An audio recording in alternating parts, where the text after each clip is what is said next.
할렐루야. 귀한 수요일 저녁 함께 하시는 여러분 가운데 하나님의 크신 은혜가 함께 하시기를 주님의 이름으로 축복합니다. 오늘 우리가 함께 나눈 말씀, 이 말씀을 우리가 함께 또 기쁨으로 나누기를 소망합니다. 한 사람의 마지막은 그 사람이 살아온 삶의 여정을 한눈에 볼 수 있게 해 주지요. 한 사람이 죽음을 맞이하면 그 사람의 죽음 앞에 많은 사람들이 애통해하고 슬퍼하는 것, 그것은 그 떠남이 안타깝기 때문일 것이기도 하지만 더 오래 함께하지 못하는 마음, 헤어짐의 마음이 더 크기 때문일 겁니다. 또 반대의 경우도 있겠지요. 한 사람이 죽었는데 그 죽음을 안타깝게 여기지 않는, 오히려 그 죽음을 그래 잘 되었다, 잘 떠났다 그렇게 생각하는 사람들이 많다면 그 또한 그 사람이 어떻게 살아왔는지 그 삶을 우리는 한눈에 볼 수 있을 것입니다. 가끔 장례식장에 갈 일이 있어서 그곳에 가면 고인께서 살아온 삶의 모습, 그 인생을 다는 알 수 없지만 대략 이렇게 볼 수 있게 됩니다. 그의 죽음을 슬퍼하는 많은 사람들, 또 조문하며 또 화환을 보내는 그 장례의 환경들을 보며 한편으론 우리의 인생이, 나의 마지막은 어떻게 끝날까, 나의 마지막은 어떠할까라는 생각을 해보게 됩니다. 죽음을 염두에 두며 살아가는 삶은 확실히 방향성을 가지고 있는 것 같습니다. 건강을 잃어본 사람은 자신의 삶을, 자신이 걸어온 인생을 되돌아보지요. 그리고 지금 나에게 주어진 이 시간의 삶이 결코 의미 없지 않도록 애쓰며 살아가게 됩니다. 그 인생길은 곁길로 결코 빠지지 않죠. 시간을 허투루 낭비하지도 않습니다. 그렇게 자신의 삶의 마지막을 항상 준비하고 염두에 두면서 사는 삶은 결코 헛되지 않다는 겁니다.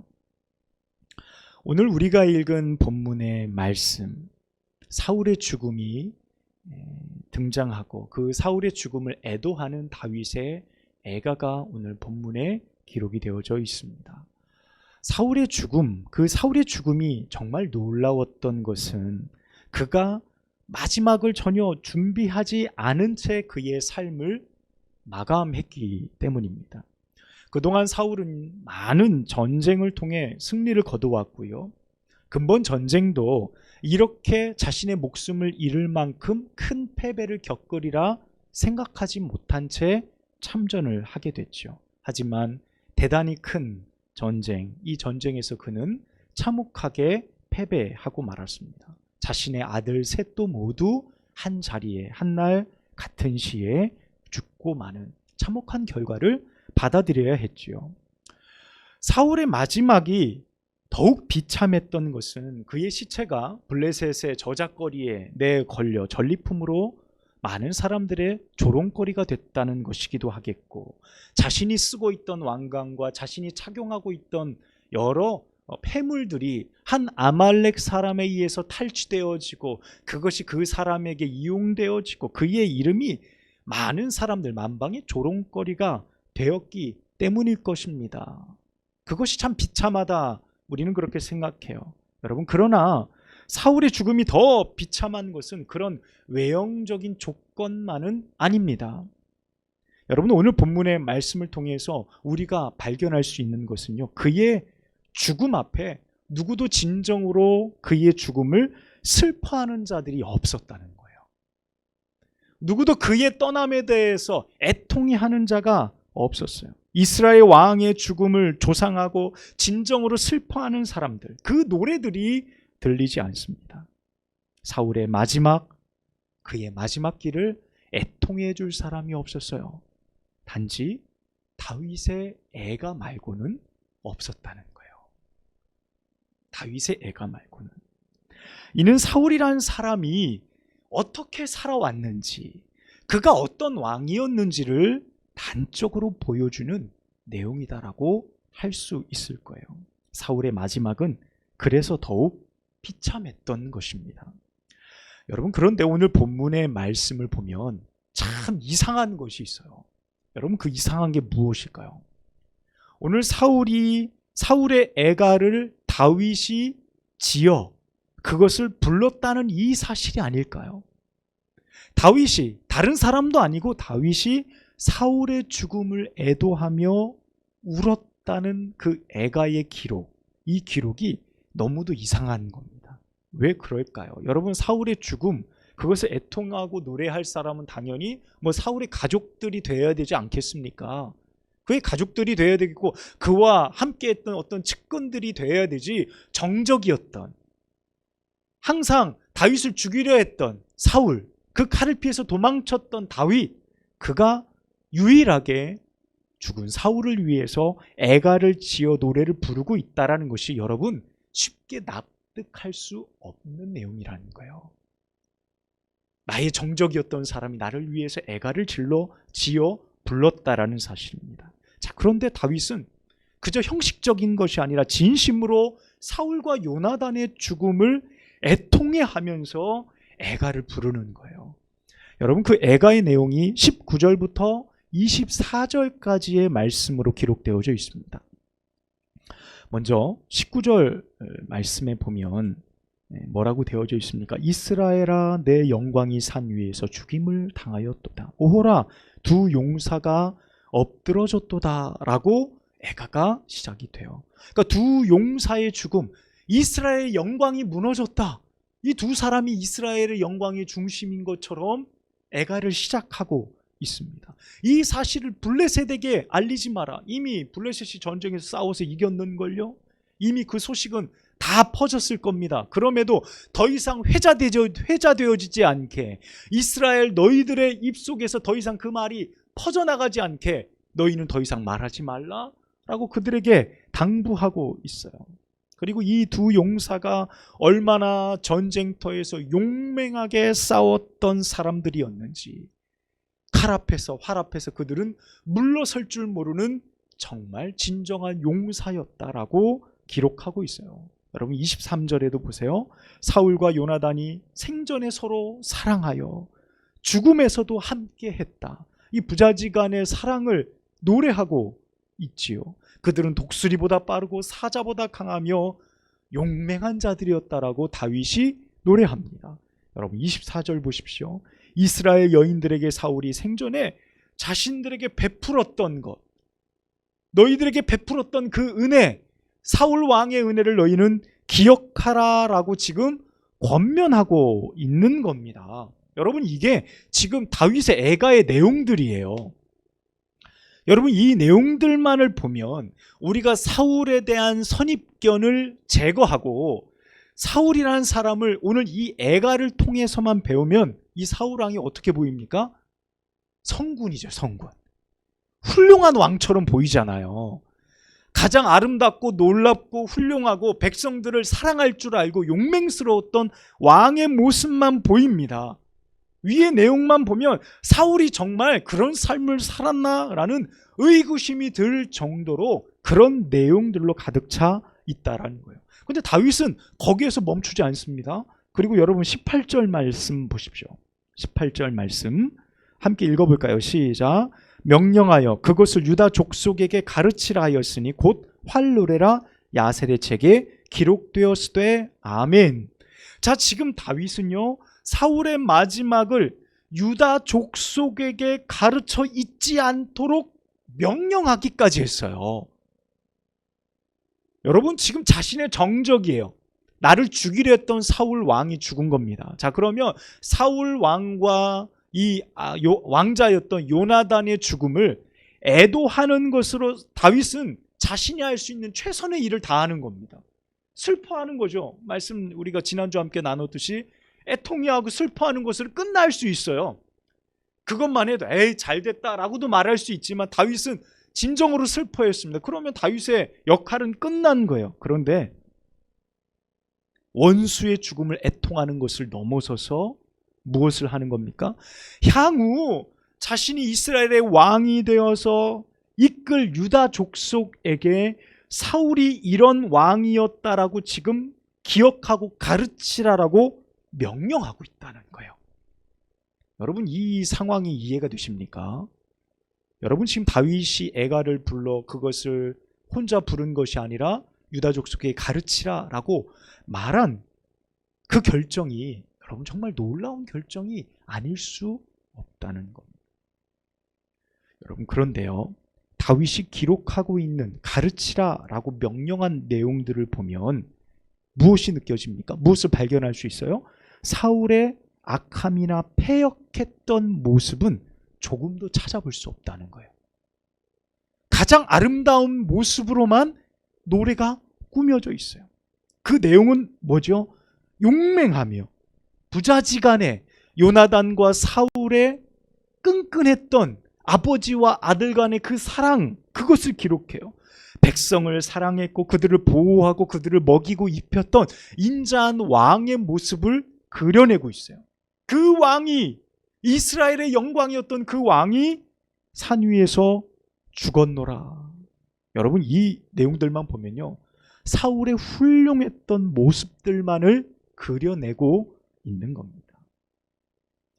여러분, 왜 도대체 그럴까요? 다른 사람도 아니고 다윗이 어떻게 이런 노래를 지어 부를 수 있었을까요? 여러분, 이 노래를 통해 다윗은 무엇을 말하고 싶었던 것일까요? 사울을 알지 못하는 사람, 이제 앞으로 유다 족속 가운데 새로 태어날 아이들, 자손들은 사울 왕에 대해서 어떻게 배울까? 이 노래 가사로 배울 거 아니에요. 이 노래 가사로 배우게 될 텐데 그 왕은 어떤 왕으로 기록될까요? 기억될까요? 너무나 훌륭했던, 인자했던, 성군이었던 왕으로 기억되는 거예요. 다윗이 정말 그것을 원해서 이 애가를 지어 불렀을까요? 다윗의 애가를 자세히 여러분 살펴보면 사울 왕이 보였던 가장 용맹하고 아름답고 또 인자했던 기억만을 담으려고 노력했다는 것을 알 수 있어요.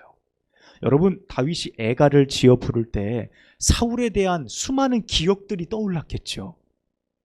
사울의 악하고 정말 생각하기 싫을 만큼 두려웠던 사울의 그런 모습들, 그 모습들을 다 뒤로 한 채 사울의 가장 아름다웠던 모습만을 기록했어요. 그것을 애가에만 담아낸 것입니다. 이런 다윗의 모습이 이해가 안 되는 겁니다. 사실 설교를 준비하는 저의 입장에서는요, 이해가 안 돼요. 이 본문을 더 읽고 또 읽고 어떤 의미가 담겨져요 이 본문에 기록이 되어졌을까 고민하고 또 고민하고, 또 이것을 유다 족속에게 또 가르치라라고 말한 다윗의 의도는, 그 마음은 무엇일까? 그 마음을 또 묵상해 보고 또 묵상해 보았습니다. 왜 그랬을까? 여러분도 한번 생각해 보십시오. 다윗이 왜 그랬을까요? 사울이 길보아 산에서 비참하게 스스로 목숨을 끊고 그의 삶이 끝납니다. 사울은 아무것도 그의 삶에 남긴 것 없이 그렇게 비참한 삶을 마감하고 맙니다. 여러분, 그렇게 이스라엘의 초대왕은요, 실패했어요. 이스라엘의 초대왕은 그것으로 끝나버린 것입니다. 이는 어느 누구도 바라던 결과가 아니었어요. 기름 부어 세운 하나님조차도 사울이 이렇게 끝나기를 원치 않으셨습니다. 여러분, 왜 다윗은 사울의 죽음을 애통해하며 아름다운 애가를 지었을까요? 저는 여기서 답을 얻을 수 있었어요. 여러분, 그것은 바로요, 아름다웠던 사울의 그 옛적의 모습 가운데 하나님의 마음이 담겨져 있는 거예요. 여러분, 비록 사울은 실패한 왕으로 끝났지만 앞으로 향후 지속될 유다 족속에게 기록될 이스라엘의 왕의 이미지는 사울이 잠시나마 보였던, 하나님 앞에 보였던 가장 아름다웠던 그 시기, 가장 온전했던 그때의 기억을 배우고 깨닫게 될 것이기 때문입니다. 하나님의 말씀에 순종했던 왕, 그 명령을 따라 전쟁터에서 누구보다 용맹하게 싸웠던 왕, 백성을 누구보다 사랑하고 그들을 먹여 입혀 그들을 가장 사랑했던 이스라엘의 왕, 여러분, 하나님이 세우신 이스라엘의 왕은 이 애가의 가사처럼 바로 이런 사람이다 라고 다윗은 지금 말하고 있는 거예요. 이스라엘의 왕은 바로 이와 같은 사람이어야 한다라고 이 애가는 오늘 우리에게 말해주고 있는 겁니다. 이는 단순히 다윗이 마지막 사울 가는 길을 아름답게 포장해 주기 위한 그냥 말장난이나 멘트에 지나지 않은 그런 내용이 아닙니다. 여러분, 이 애가의 내용은 곧 다윗 자신에게 동일하게 적용될 말씀이기 때문에 그래요. 여러분, 왜 그럴까요? 여러분, 2장 4절 말씀, 사무엘하 2장 4절 말씀 여러분 함께 보도록 하겠습니다. 바로 옆에 있죠? 시작. 유다 사람들이 와서 거기서 다윗에게 기름을 부어 유다 족속의 왕으로 삼았더라. 아멘. 여기까지요. 아멘. 자, 지금 어떤 사건이 일어납니까? 유다 사람들이 다윗에게 와서 기름을 부어 다윗을 왕으로 삼는 거예요. 여러분, 다윗 자신이 사울의 위치가 될 때 다윗 자신 역시 자신의 삶이 가장 아름다웠고 가장 용맹했고 백성을 지키고 사랑해야 될 삶의 책무, 그 무거운 왕의 책무가 내게 주어졌다라는 사실, 여러분, 자신이 지어 부른 이 애가의 가사처럼 그도 그렇게 살아가야 된다라는 사실을 스스로 알고 있는 거예요. 이 애가의 가사대로라고 한다면 이스라엘의 왕은 이와 같아야 된다라는 말씀으로 이 애가가 지금 울려 퍼지고 있는 것입니다. 사울의 마지막, 여러분, 그 마지막을 누구보다 아파하신 분은 하나님이세요. 그가 무너지고 실패한 것, 이스라엘의 초대왕이 하나님의 말씀을 저버리고 자신의 욕망을 따라 살아 결국 스스로 자신의 삶을 피폐하게 끝내버린 것은 하나님께 가장 큰 아픔이 되었습니다. 여러분, 그의 마지막이 이토록 비참하게 끝나게 아프도록 내버려 두신 하나님은요, 다윗이 지어 부른 애가의 노래를 들으셨어요. 그 노래를 주님은 들으셨습니다. 사울이 아름다웠던 그 시절, 순종하며 하나님의 뜻을 따랐던 그 시절, 그때를 하나님은 분명 기억하셨을 겁니다. 하나님이 바라셨던 이스라엘의 왕의 모습을 다시금 회복해 하는 노래가 바로 오늘 다윗이 부른 애가의 노래였다는 거예요. 사랑하는 여러분, 우리의 마지막을 누군가가 노래로 지어준다면 여러분, 그 애가의 내용에 무엇이 담길 수 있을까요? 여러분, 나에게 어떤 아름다운 삶의 모습이 있어 그들이 나의 마지막 모습을 바라보며 이분의 삶은 이러했어, 이렇게 살았어, 참 본받을 만한 모습이야, 그 모든 모습들을 가사에 담아 노래로 불러줄 수 있을까요? 여러분, 할 수만 있다면 오늘 이 다윗의 애가처럼 그때로 돌아가 하나님이 가장 기뻐하셨던 그 순간들을 우리는 결코 놓치지 않기를 바라고 바랄 거예요. 여러분, 여러분의 애가가 여러분의 삶에 어떻게 써내려가기를 여러분은 원하십니까? 여러분의 삶이 지금 여러분의 마지막의 애가를 써가고 계신 거예요. 만약 여러분이 이 말씀 앞에 내 삶의 마지막을 더 아름답게, 하나님이 보시기에 더 기쁘게 내 삶을 바꾸어 내기를 원하신다면 여러분, 아직 우리에게 하나님께서 유예하신 시간이 남아있음을 기억하시기를 축복합니다. 가장 아름다운 삶의 여정을 만들어갈 기회, 누군가가 나의 삶을 바라보며 이분의 삶이 참 아름다웠다고, 이분은 그리스도인으로서 참 아름다운 삶을 살았다고 그 노래를 지어줄 만한 기회가 아직 우리의 삶에 여러분 남아 있다는 것입니다. 여러분, 다윗의 애가를 기쁘게 받으신 하나님께 우리의 삶의 애가를 지어 드리시기를 주님의 이름으로 축복합니다. 우리의 삶의 마지막 날에 진정 하나님께서 나의 삶을 보시고 기뻐하는, 또한 그 애가가 많은 사람들에게 알려지고 들려지고 그들에게 귀감이 되어지고 그들에게 기쁨이 되어지는 귀한 삶을 살아가시기를 주님의 이름으로 축복합니다. 하나님의 사람으로 선택된 우리들, 그 사람이 살아간 삶이 바로 이런 것이다 라고 많은 사람들에게 알려주는 거예요. 이렇게 사는 것이 바로 그리스도인들의 삶이다.